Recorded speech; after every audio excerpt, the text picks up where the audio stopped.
Добър вечер, уважаеми зрители! Добър вечер! Вие сте с централните новини на канал 1. Водещата новина. Министерският съвет ще реши на извънредно заседание да отмени лятното часово време, както вече съобщи Дарик Радио. Причината са зачестилите оплаквания за дискомфорт. Отмяната ще стане поетапно, по 10 минути всеки ден, за различните области по отделен график.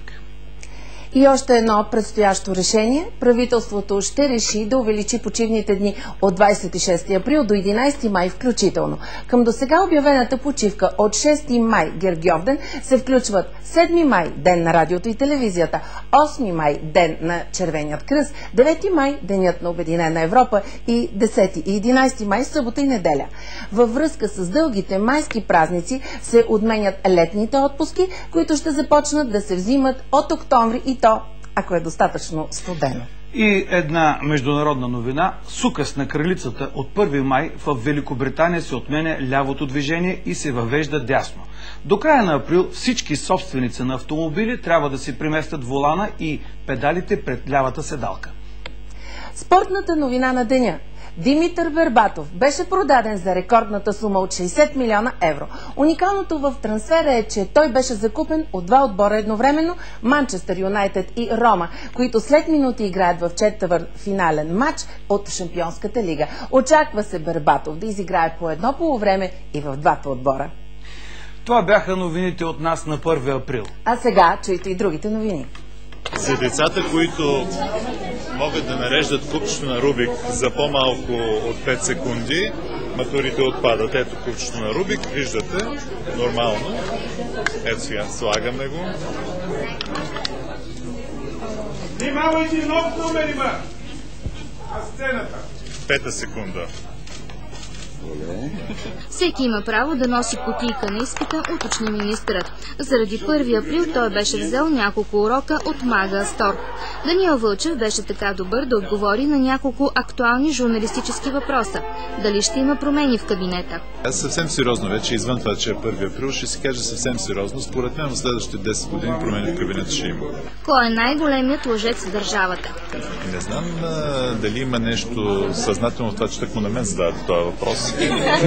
Но ако очаквате този отговор, за който аз си мисля, по принцип не обичам да се хваля. 1 април, но както виждате, вече всичко си е на мястото. Сега вижте новините такива каквито са. Вътрешният министър остава на поста си. Изпълнителното бюро на БСП му даде 10 дни да напише доклад. Главният секретар на МВР излезе в отпуск. Опозицията обмисля нов вод на недоверие към правителството заради скандала в МВР. Атака иска предсрочни избори. Секс скандал в Финландия. Външният министър беше сменен заради неприлични СМС-и до еротична танцорка.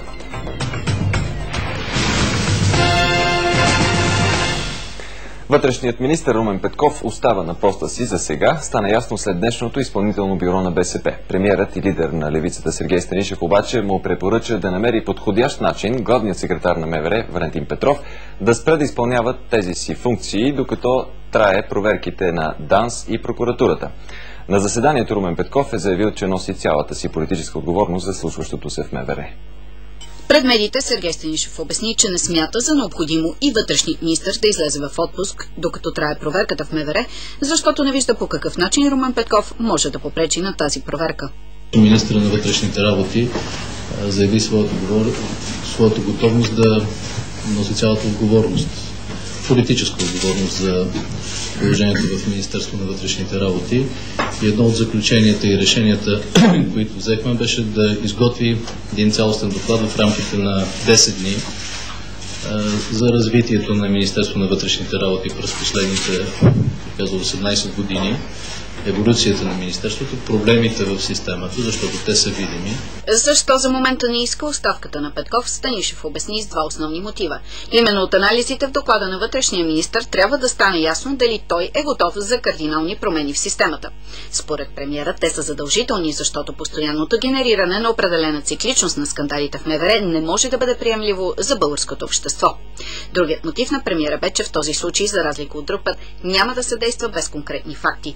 Точно Точно за това ще се изчакат 10 дни да приключи проверката на ДАНС и прокуратурата в МВР и чак след това на базата на резултатите ще се вземе решение за съдбата на вътрешния министър на заседание на съвета на Тройната коалиция.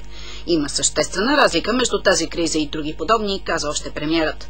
Разликата според мен е в това, че има последователни и системни действия и реакция от страна на институциите и властта. Няма потулване, замитане под килима на една или друга обезпокоителна информация, билото от общественото пространство, билото по сигнал.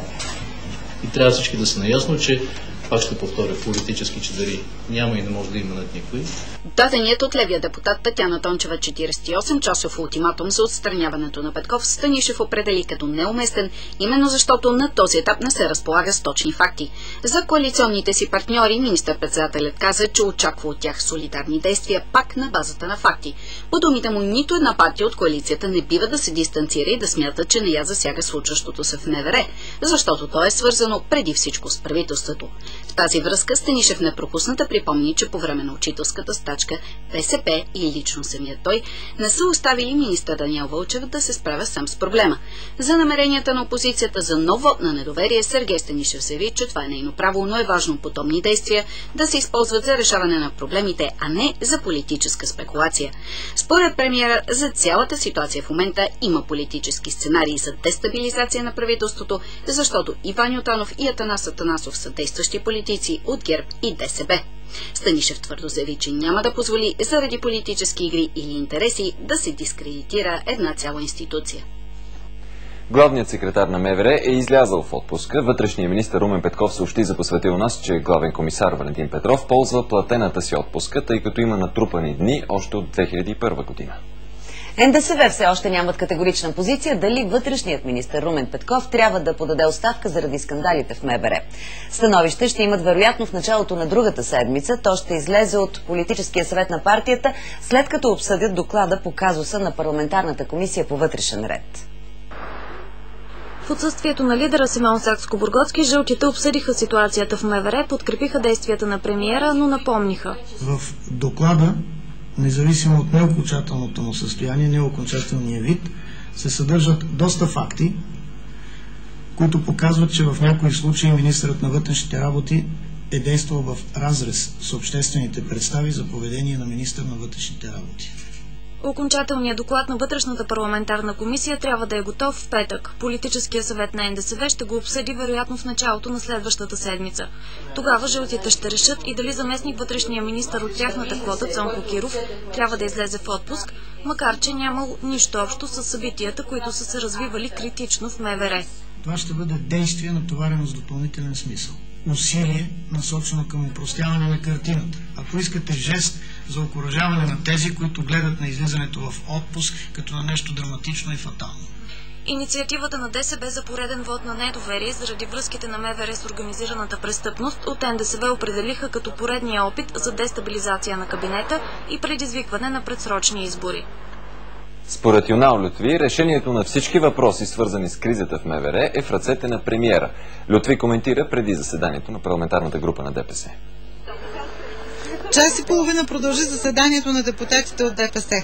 Лидерът на движението Ахмед Доган не дойде в парламента, а на влизане депутатите се въздържаха да коментират въпроса за скандала в МВР и евентуалната оставка на вътрешния министър Румен Петков. Единствено Юнал Лютви при въпросите каква е позицията на движението за преодоляване на кризата в МВР и за съдбата на министър Петков беше категоричен. Всичко зависи от премиера. Моля ви. Може да окажете натиск като партньори за оставката или не? Моля ви се. Всичко зависи от волята на премиера. По-късно, при едно от излизанията си от заседанието, Йордан Цонев каза за посвета у нас, че ДПС няма да коментира на този етап скандала в МВР, защото този въпрос е достатъчно сериозен и ще бъде решен от премиера Сергей Станишев, след като той се запознае с всички факти от докладите, които е поръчал. ДСБ започва консултации в парламента за искане на вод на недоверие към правителството заради скандалите в МВР и връзките на правителството с организираната престъпност. Това стана ясно след заседание на ръководството на партията. От СДС пък поискаха парламентът да изслуша президента Георги Първанов за случващото се в държавата. Хората на Костов започват петия поред опит на опозицията с вот на недоверие да свали кабинета. За безпрецедентната и вече доказана с много факти обвързаност на управляващите в България с организираната престъпност. Според ДСБ с закъснението да предприеме действия при скандалите, премиерът се самоизолира от събитията и е на светлинни години от нормалните европейски практики. Той вече ясно показа, че се намира от едната страна на барикадата, заедно с покровителя на сенчестия бизнес в България, министър Румен Петков, заедно с братя Галеви и други такива като тях. Според ДСБ в България няма Министерство на вътрешните работи. Единственото решение, което може да има този проблем, е отстраняване на вътрешния министър и цялото ръководство на министерството. Политическо и професионално ръководство. Защото такъв невероятен пробив за цялото общество никога не сме виждали такова нещо. Според Атанасов, действията на вътрешния министър трябва да бъдат разследвани. От ДСБ днес раздадоха на журналистите запалки с лика на Румен Петков и надпис "Сменете си запалката". По повод искането на ДСБ за вота, от СДС обясниха, че никога не са отказвали покана на дясна партия да седнат на масата на преговорите, но на такива срещи ще поставят и принципни идеи за реформи. Оставката на Румен Петков беше задължителна и с него трябваше да започне реформата в сектора сигурност. Станишев, Ахмед Доган и Сакскобургготски си имат началник. И това е Румен Петков. Сините искат парламентът да изслуша президента Георги Първанов в близките дни за мерките, които трябва да бъдат взети след скандалите в МВР, както и държавният глава да свика консултативния съвет по национална сигурност. И Българска нова демокрация ще иска вод на недоверие към правителството заради скандала в МВР. Решението е взето на днешното заседание на парламентарната група. Според БНД, кризата в МВР се е разраснала до правителствена криза, а отказът на Румен Петков да подаде оставка превръщал Сергей Станишев и кабинета му в, цитирам, заложници на тясно партийните интереси на БСП и силите, които стоят зад тях. Партия „Атака“ ще подкрепи вод на недоверие на опозиционните партии, макар да са убедени, че той няма да успее. От „Атака“ предлагат спешна среща на всички партийни лидери, без този на ДПС, за да се договорят предсрочни избори. Лидерът на „Атака“ Волен Сидеров определи решението на Сергей Станишев да чака до 10 дни доклад за дейността на МВР от Румен Петков като бягство от отговорност. Според Волен Сидеров, премиерът пак е приложил обичайните апаратни извивки, а 10-дневното чакане щяло да срине доверието в червената партия. На базата на този доклад, ако Сергей Станишев ще трябва да вземе решение дали да го отстрани, това просто е абсурдно. Това е все едно да се оплачеш на този, който те е набил, на същия него да му се оплачеш и да очакваш той да се самонакаже. Излизането от кризата според „Атака“ е възможно само ако партиите, включително и БСП, се разберат за насрочване на предсрочни избори. От „Атака“ вече са готови с план-програма за развитието на страната. Част от радикалните промени, които предлагат, са въвеждане на съдебни заседатели, полицията да премине към общините, реприватизация на продадени евтино обекти, 40% съкращения на държавния апарат, двойни пенсии и други. Волен Сидеров уточни, че това е тяхната програма и всеки на кръглата маса може да каже какво приема и какво не. Изпратил е писма до всички лидери и очаква да приемат идеята. За скандалите в МВР трябва да има наказани сред професионалното ръководство. Това заяви заместник вътрешния министър Камен Пенков. Той не посочи конкретни имена, като обясни, че е редно първо да приключи проверката на прокуратурата и Агенцията по национална сигурност. Смяна на професионалното ръководство на МВР не е обсъждана, категоричен беше заместник вътрешният министър. Той обеща, че ще се търси отговорност от всеки, независимо от поста му във ведомството. Основно отговорност трябва да понесат хората, които имат вина за всичко това, което се случва. Без разлика от нивото. Вие, надявам се, помните още когато министър Петков встъпи на поста, той каза, че срещу носителите на негативни, на уродливи явления, хора, уронват уронват престижа и достоинството на служители, ще бъдем безкомпромисни, независимо на какво ниво се намирате. Камен Пенков отрече да е подписвал разработката, заради която арестуваха заместник шефа на ГДБОП Иван Иванов и покрай която на светло излязоха съмнителни факти за работата на висши служители на МВР.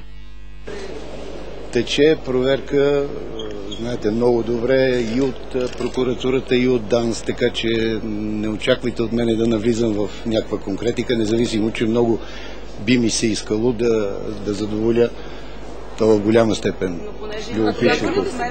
Министерството на вътрешните работи има конкретни предложения за ремонт на закона за специалните разузнавателни средства, каза Пенков. Според него обаче и най-съвършеният закон не може да гарантира, че няма да има злоупотреби, защото субективният фактор няма как да се елиминира. Официалният доклад на Временната парламентарна анкетна комисия по случая Куйович е депозиран в деловодството на парламента и очаква да бъде внесен за гласуване от пленарна зала. Това съобщи за посвета и у нас председателят на комисията Натка Балева. От доклада е премахната цялата класифицирана информация и той може да стане публично достояние, съобщи Балева. Заключението на комисията е, че над сръбския наркотрафикант не е имало политически чадър. Будимир Куйович, наркотрафикантът с няколко фалшиви български паспорта, не е бил покровителстван от висши служители на МВР. Това е записано в окончателния доклад на комисията. Напротив, МВР е предприело редица мерки, за да изясни случая, като е наказало 13 свои служители и уволнило 3. Нарушенията тръгват още от 99-та година. Но това не ми дава основание, нито на мен, нито на другите колеги от комисията, да кажем, че това е на ниво политика държавна и управленска покровителстване. Той просто се е свързал с отделни лица и си е работил с тях поне това, което и за Стара Загора след това стана ясно за случая. Комисията Куйович препоръчва да се приеме закон за оперативно-издирвателната дейност, който да регламентира правилата за работа на специализираните служби. Препоръчват се и нови закони за МВР и за чужденците. Комисията е изпратила в прокуратурата преписи от протоколите с разпити на генералите Илия Илиев и Ваньо Танов и на полицая Тодор Димов, за да се прецени дали има извършени престъпления. Наред с това, инспекторатът към Висшия съдебен съвет ще проверява действията на съда в Кюстендил, който забранява на Куйович да напуска страната. Заместник-министърът на регионалното развитие Димчо Михалевски и държавният съкровищник в финансовото министерство Гергана Беремска са подали молби да бъдат освободени като ръководители на програма ФАР в 2 от изпълнителните агенции. Двамата ще останат на постовете до определене на техни заместници. Пред посвета у нас Димчо Михалевски обясни, че с оставката си не поема вина за спрените пари по ФАР.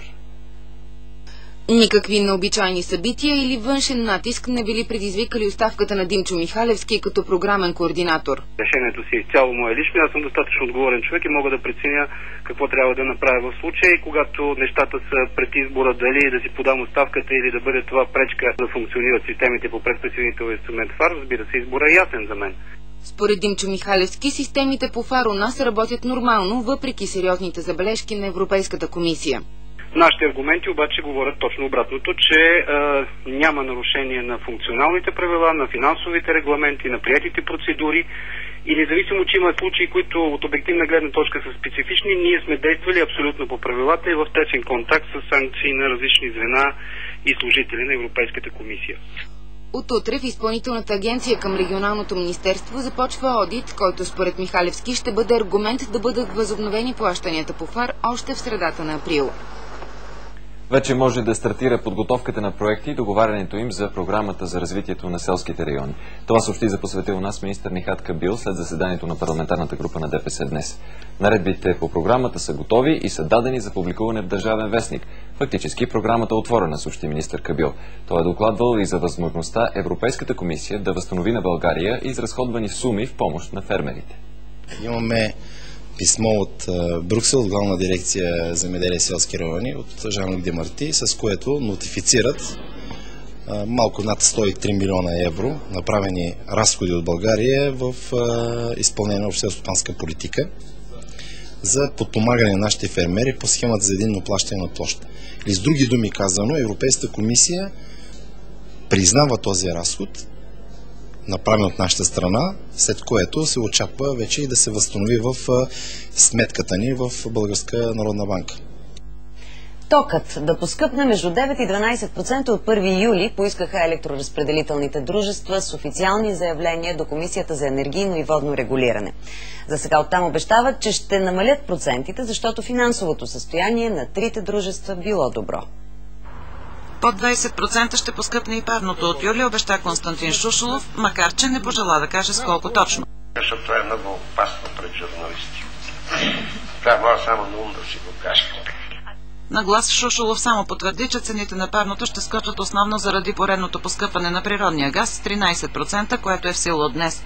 Сподели, че Булгаргаз продължава да недоволства, че комисията е намалила 3 пъти поисканото от газовото дружество увеличение. Имало е възражение от страна на Булгаргаз, ходене напред към Министерството, към партийните централи, че едва ли не тук Държавната комисия обрича на гладно състояние Булгаргаз, което въобще не е вярно и вие сами се убедите с нормата им за печалба. Днес стана ясно, че в наредбата за ценообразуването към Закона за енергетиката някой е пропуснал да включи членът, който разрешава увеличение на цените на парното заради поскъпването на горивата. Абонатите на Топлофикация обаче да не бързат да се радват, предупреди Шушулов, защото работна група спешно търси изход от юридическия казус, за да може топлото да поскъпне законно. Много ви благодаря, че бехте такива кротки днеска.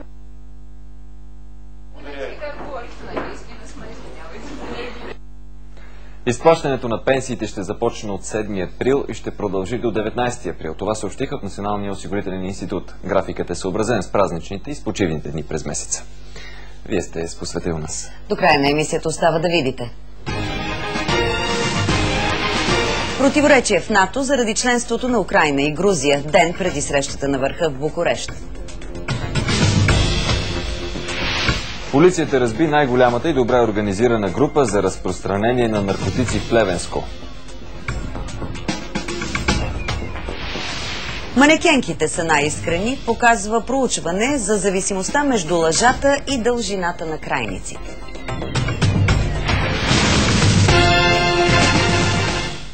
Украйна получи подкрепата на Съединените щати да се присъедини към НАТО. Това обяви самият Джордж Буш след преговори днес в Киев с украинския си колега Виктор Ющенко.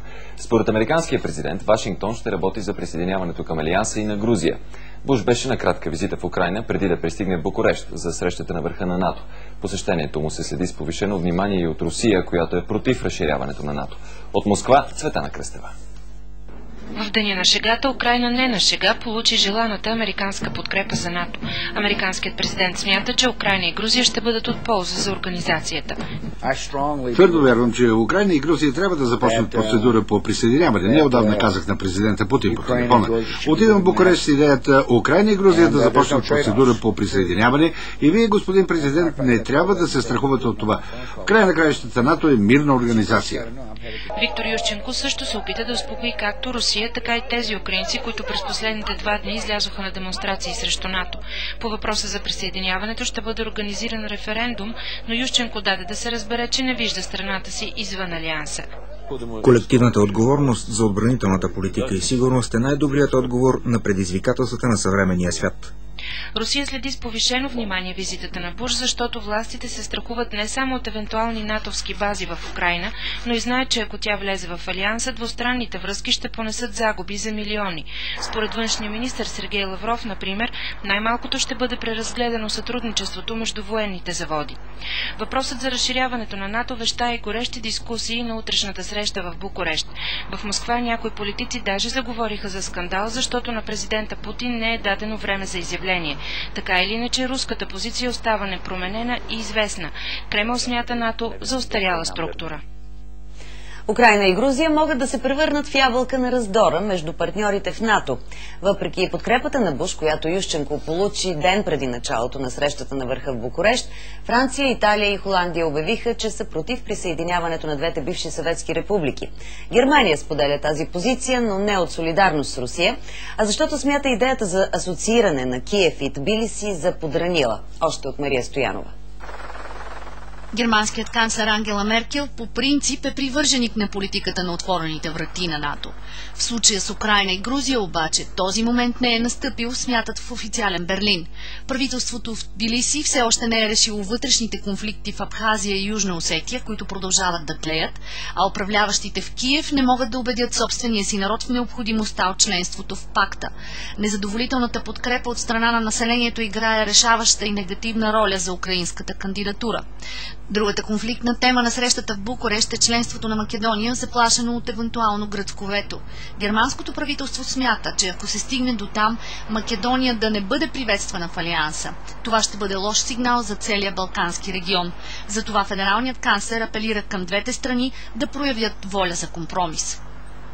По въпроса за членството на Македония, очевидно няма различие между Вашингтон и Берлин. Според Джордж Буш, Скопие изпълнява критериите за членство в НАТО, а проблемът с името ще бъде решен. Премиерът на Македония, Никола Груевски, призна днес, че тръгва за Букурещ с надежда, че страната му ще получи заветната покана за присъединяване към пакта, въпреки че от Атина не идват позитивни сигнали. Още от Коста Филипов. В състава на 45 члена делегация, водена от президента Бранко Цървенковски, премиерът Груевски заедно с няколко министри отпътува за Букурещ. Скопие го изпрати с пълното мълчание на политическия елит и на държавните институции, както и с цялостната липса на яснота дали Македония все пак ще получи покана за НАТО. Депутатите бяха предупредени да са на разположение в очакване на евентуален сигнал от Букурещ за спешно заседание, на което да гласуват промяна на името. Решение на спора с Гърция, което да открие пътя за покана, можело да се очаква утре вечер или най-късно в четвъртък рано сутринта. Най-реалният вариант бил Скопие да получи отложена или условна покана за членство, тъй като Алиансът не можел да игнорира Гърция, но и не искал да изостави Македония. Неправителствени организации вече обявиха, че утре в първия ден на срещата в Букурещ свикват протестен марш на мълчанието в подкрепа на името. В същото време стана ясно, че гръцкото правителство днес е взело окончателно решение, подкрепено от всички политически сили в Атина. Няма ли промяна на името? Чакайте вето. Външният министър на Финландия беше сменен от поста, който заема, след като местни вестници изнесоха данни за изпратени от него СМС-и на еротична танцорка. Илка Канерва е изпратил над 200 текстови съобщения от служебния си телефон до 29-годишната танцорка Йохана Токиайнен, известна с голите си снимки по финландските списания. Външният министър среща за първи път Йохана по време на 60-тия си рожден ден през януари, на който тя е била наета да изпълни еротичен танц. От тогава започват и отношенията им.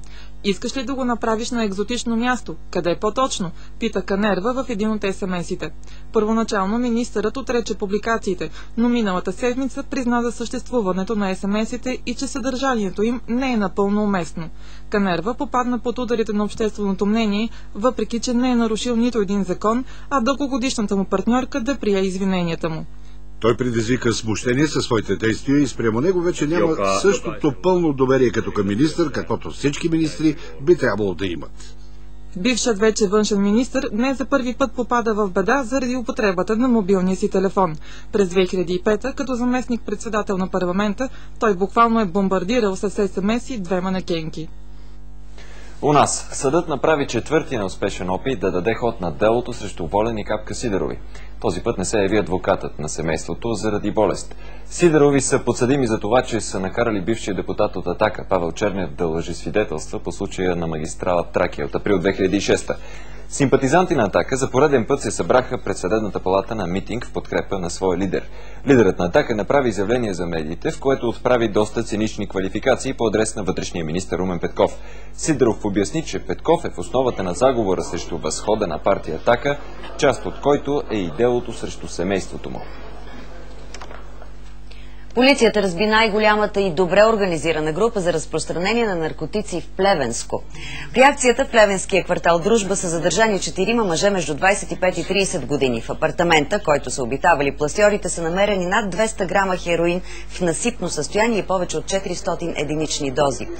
Предстоят експертизи за уточняване точното количество и чистотата на наркотика. При обиска са иззети и електронна везна, газов пистолет, 25 мобилни телефони и над 10 000 лева. Групата е била под наблюдение в продължение на 6 месеца и 4-мата арестувани мъже имат криминални досиета.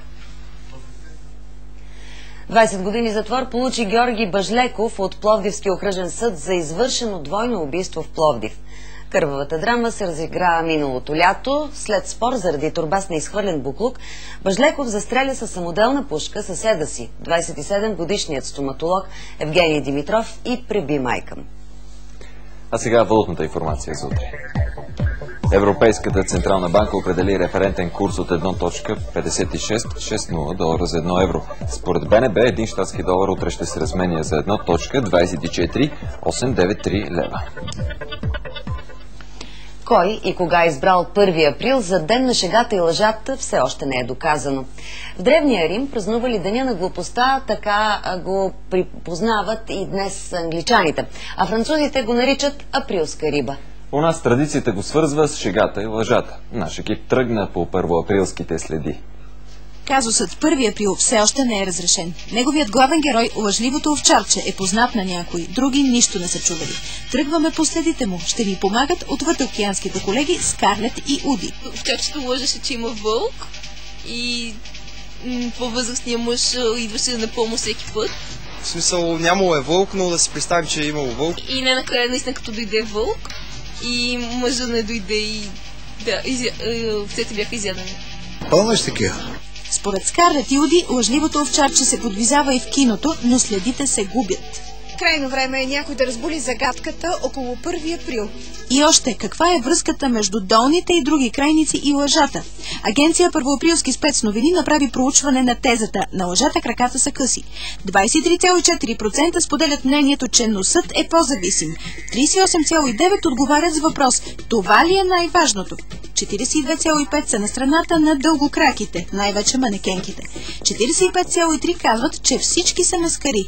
28% отговарят «Извинете, но бързам за опера». От чата получихме и други мнения. Пенчо от Своге. И Кака е дългокрака, ама много лъже. Харалампи от Треклено. Може ли адреса на тези нелъжещите? Излиза, че най-искрени са дългокраките. Те си заработват по честен начин. Може да се каже така. Обличат се, носят дрехи, се обличат ги. На лъжата краката са къси. Значи... не. Случаят 1 април не е приключен. Разследването продължава. Това беше всичко от нас днес, 1 април, а ето какво ще видите в новините в 22 часа тази вечер. Разговор в студиото с заместник-председателя на левицата в парламента Георги Юруков. Единна ли е БСП в подкрепата си за вътрешния министър? Как коалиционният партньор НДСВ реагира на кризата в МВР? Мнението на заместник-председателя на жълтите Милен Велчев. Какви възможности предлага България за ловен туризъм и колко печели от това? Подробностите в икономическите новини. Сега останете с БНТ Такси и спортните новини с Василена Матакева. На 1 април се разделяме с усмивка и пожелания за хубава вечер. Приятна вечер.